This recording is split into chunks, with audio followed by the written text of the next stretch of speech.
you don't believe the 6 million. How do they come up with that number? Well, I'm not sure, but doesn't it seem like a lot? It's like, well, maybe, or maybe it's not that much. How many Jews lived there before? Oh, I don't know. It's like, okay, so you're skeptical on a thing, and you've got a lot of questions, and you've been repeating these questions for like 6 months. Like, imagine I walk around New York City, and I'm like, Ryan Long might be gay. I think he might be gay. I've been saying that for a while. I think he might be gay. He might be gay, isn't he? Like, do you really think he's straight? Do you really think? I mean, like, geez, not oh my exactly God. So woke Destiny keeps going on podcast. I don't know why people are having this dude on. He's basically unhinged woke lunatic. I sound like Sink Uger all of a sudden.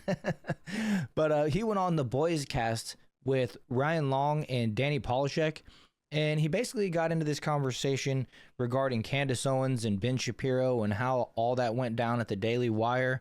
And, well, you just got to have a look. What do you think about Candace Owens versus Daily Wire feud? I don't even know what's going on with that. I'm really? I'm always primed to. Well, I know you debated Candace Owens sort of or whatever. That's why I thought you were. Well, I don't think. I mean, I followed it, but I don't think anybody knows what happened. Right? That hasn't been made public yet because Candace keeps hinting that she was fired for some insidious reason. I'm guessing related to Israel or Jews. Yeah. And Ben Shapiro challenged Seems like it's kind of true. Well, it depends on what you mean when you say that. Like, because it could, like, for instance, it could be the case that Ben Shapiro and Jeremy came to a decision that they were going to let Candace go because she's like parroting like anti-Semitic conspiracy theories, which I think is reasonable. Or it could be the case that they got marching orders from the Mossad to get rid of Candace Owens because she's asking too many questions, which would probably be, that'd be horrible if they did. No, I think it would probably be more like, you know, you could even just remove all of it. You're just like, hey, we have a company with like 6 people and we all kind of think the same shit. Sure. And then one person's thinking, you know, all the exact opposite shit on what my cardinal issue is. Like, let's get rid of her. But the problem is you're like, you built your thing being like, I'm this free speech guy. So it's like just straight up a pickle that you're in. A little bit. I blame conservatives for that. When you talk about freedom of speech, you're talking about the government. That's what freedom of speech means. But conservatives for a long time have played a dangerous game of what about Section 230? Like Twitter shouldn't be allowed to ban anybody and blah, blah, blah. And now they've gotten themselves in this world where rightfully so, they should be allowed to fire or hire who they want. That's not a violation of freedom of speech, but your audience has been primed to think that any time you fire somebody or any time you do anything relating to speech, you're like violating a freedom of speech, which isn't true, but you've primed them to think that. So that is true. And they just wanted to basically talk shit about all the trans stuff forever. And that's why they're essentially citing the freedom of speech stuff. And, But there was sort of, because well, you tell me, because you probably know about this stuff pretty well. Like, it is true that when you say freedom of speech, you mean the government, but like, there was sort of like a culture of, you know, you can't say anything that wasn't just because of the government. That so I feel like when people are like freedom of speech and let's say they were talking about comedy or jokes you should be able to make or, you know, what you should be able to say in a movie without getting in trouble. Like, what is that then?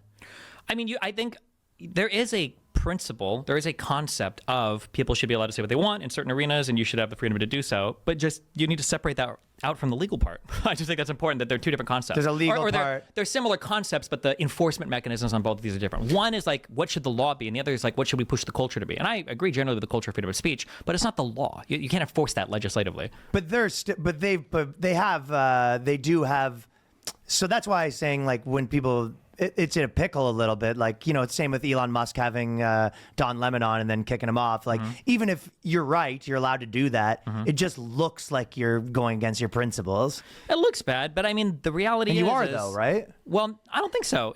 Assuming, I don't know what they've all Don said in the Lemon past. stuff bombed, but the problem is he didn't say, he goes, his interviews just do terrible numbers. Why would we pay him $10 million? Well, that's not... Right. It's not like Elon Musk actually kicked Don Lemon off of X, which recently Don Lemon made an announcement that he was going to Blue Sky, which is completely falling apart. It's full of completely degenerate bullcrap from what I've heard, and even bordering like illegal things. And, you know, all those people that made their big announcement that they were leaving X and going to Blue Sky will once again come back to X, just like they always do. But he still has his account. Don Lemon still has his account on X. Elon Musk didn't cancel him or kick him off of X. He basically offered him a show, it did an interview with Don Lemon, and realized that this guy is a joke and there's no way I'm going to pay this dude. Just like what Danny said there, that, well, I'm not going to pay this dude to have a show. This is insane. And if he wants to post a show just like I do onto X, you can earn revenue if you get to the point where you have, you meet the criteria on X to be monetized, which I'm nowhere near, by the way. But you know, Don Lemon has that opportunity, and he can still get paid by X. He's just not going to have an exclusive contract with Elon or X or however that works. And I wanted to mention that Ryan Long and Danny Polishek, they're comedians. They're actually pretty funny. Their humor is something that kind of has to grow on you, and they don't always roll a 20. But Ryan Long on his specific channel, and not this actual channel right here, he posts some rather funny stuff. He does these like mock street interviews and stuff like that, and I usually get a kick out of them. But anyways, let's continue with this interview.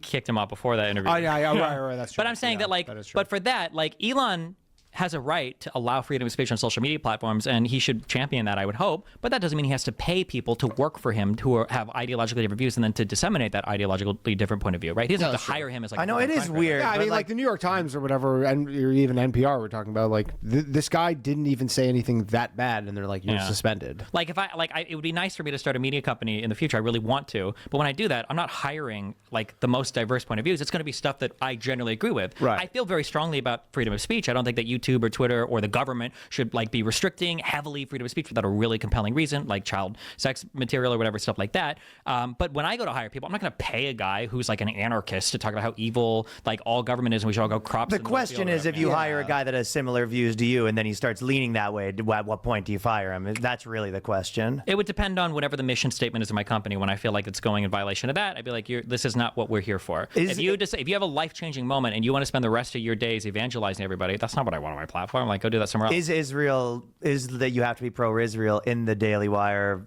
mission statement? It might not be explicitly, but there's probably going to be some parts of like foreign policy that will encompass. That'd be my guess. Like, if you're pro like super American interventionism all over the world, and you're like, America needs to go to war with every single country or whatever, I imagine that's probably not part of the Daily Wire's mission statement. Yeah. Or if you're going to be a total isolationist and you're like, America should pull back embassies and bases from every country in the world, that's probably not part of the mission statement. So, yeah. But also, I think there are people that aren't 100% on board that Israel train on the Daily Wire. I think Candace Owens' issue isn't the Israel stuff; it's the weird Jew, Holocaust, anti-Semitic. I think she's just too deep into the Jew shit. Yeah, like when she was tweeting out a few weeks ago, like, who started porn? And famous last words for a lot of people. Which one? I just say it's been. I mean, there's two things that have gotten a lot of people. You start getting really deep into JQ. You start getting really deep into race IQ. Those are the two. How many content people of like that was? Remember? You go, what happened to that guy? You go, you could pinpoint the day that he started getting all in on that. But I wish people too, like. I think if you genuinely want to explore those topics, I think it's fine to do so, and I think you might even be able to get away with it. The problem is just that they don't ever actually explore, right? Like, I'll run into people in debates and the guy's like, I'm skeptical of the 6 million number. And it's like, okay, well, what do you mean by that? It's like, I don't know if I trust. He says it's 10 million. I don't know if I trust like all the stuff. Or it's okay, well, like, what have you read on this? Okay, well, nothing. Okay, well, like, what have you what have you researched on this? Like, why do you think, for instance, you don't believe the 6 million? How do they come up with that number? Well, I'm not sure, but doesn't it seem like a lot? It's like, well, maybe, or maybe it's not that much. How many Jews lived there before? Oh, I don't know. It's like, okay, so you're skeptical on a thing, and you've got a lot of questions, and you've been repeating these questions for like 6 months. Like, imagine I walk around New York City, and I'm like, Ryan Long might be gay. I think he might be gay. I've been saying that for a while. I think he might be gay. He might be gay, isn't he? Like, do you really think he's straight? Do you really think? I mean, like, it's not oh my exactly God. journalistic integrity. Yeah, Jesus. Like, I say, hey Siri, show me a twink, and it brings up like this guy's YouTube page, right? Is he actually? But then you're Can like, I go the other way around though? go for it, Imagine you said that and you go, "Oh, Ryan Long might be gay," and then all of a sudden your YouTube channel gets taken down and your Twitter channel get down. You might start being like, Yeah, wait. What the fuck? What does Ryan have his tentacles? Maybe he is. Yeah, true. You can see why that would make people fucking like break their brain for now. You only talk about that.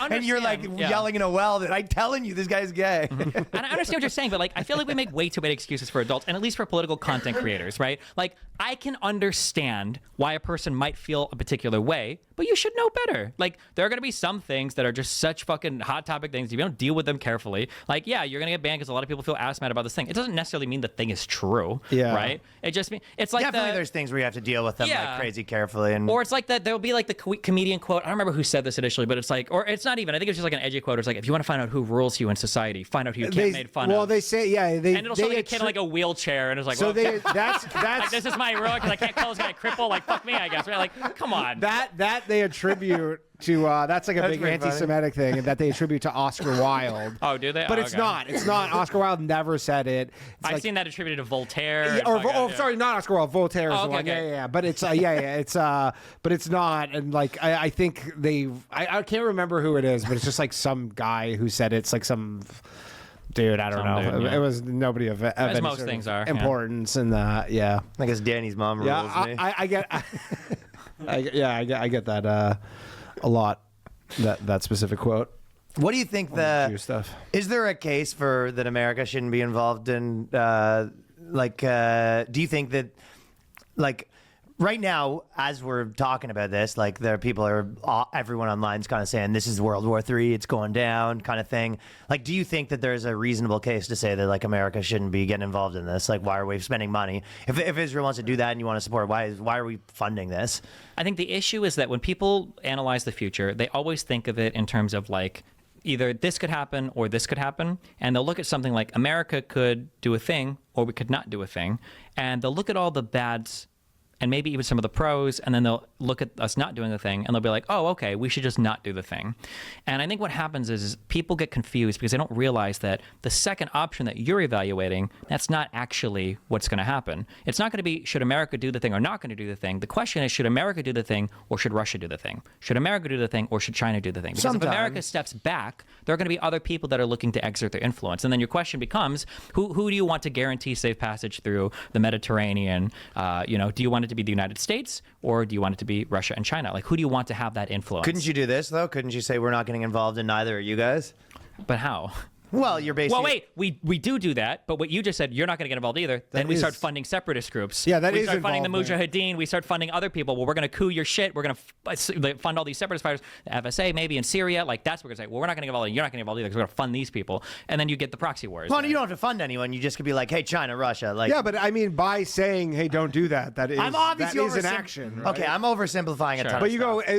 As I've said before on this channel, from my America First perspective, I'm all for honoring our agreement, our alliance with Israel as it relates to funding their defense, protecting them within their country, but I'm not for arming them as far as offensive tactics, right? When they want to go on the offensive and start hitting other countries or doing this or that, that's where I feel like my tax dollars need to stop, because ultimately, none of our allies are building our southern border. They're not really contributing to our national defense, at least, at all.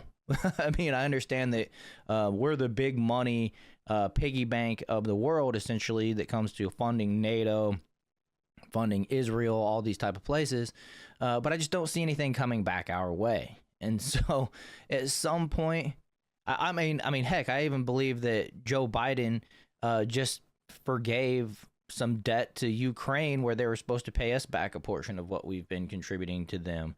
I could be wrong about that. He might have just floated the idea and it got shot down. But still, it's representative of what and how bad the Democratic leaders, essentially, in my opinion, are running and funding the military-industrial complex. And so currently, we're basically trying to ward off World War III and any further escalation over in both of those territories, Ukraine and Israel, in this lame duck session where Joe Biden is basically giving the green light on Ukraine to use long-range missiles supplied by the United States, of course, and some kind of personnel mines or whatever in Ukraine that he held off all the way till last week to approve.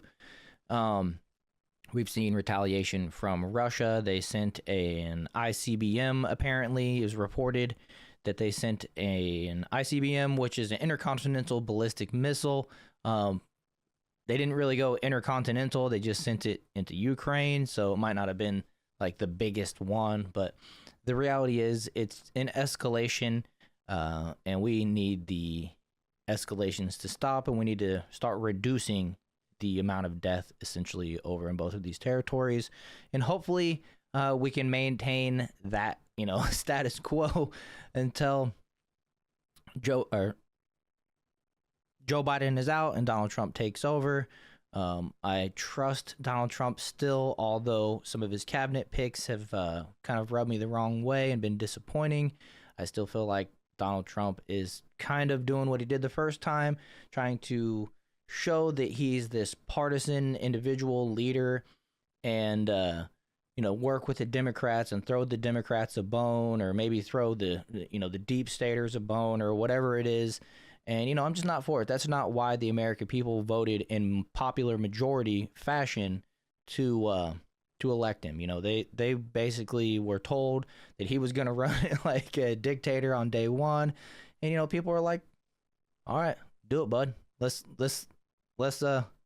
back you, and let's get some stuff done here," because Americans generally are tired of being the world's piggy bank when it comes to funding wars, especially. And we want to get back to lower gas prices, affordable groceries, affordable housing costs, essentially, reduce the interest rate like it was before. A lot of things. We want to get back to American prosperity for all Americans. With that, I think I'm just go ahead and wrap it up. Hope you guys had a good Thanksgiving. Make sure to hit that like button, subscribe to the channel. Come visit me live on Wednesdays and Saturdays from 6 p.m. to 8 p.m. We sometimes go long. The show is called the Jar Openers Podcast. And if I don't see you there, hopefully I'll see you guys in the next video. You're not going to want to miss it.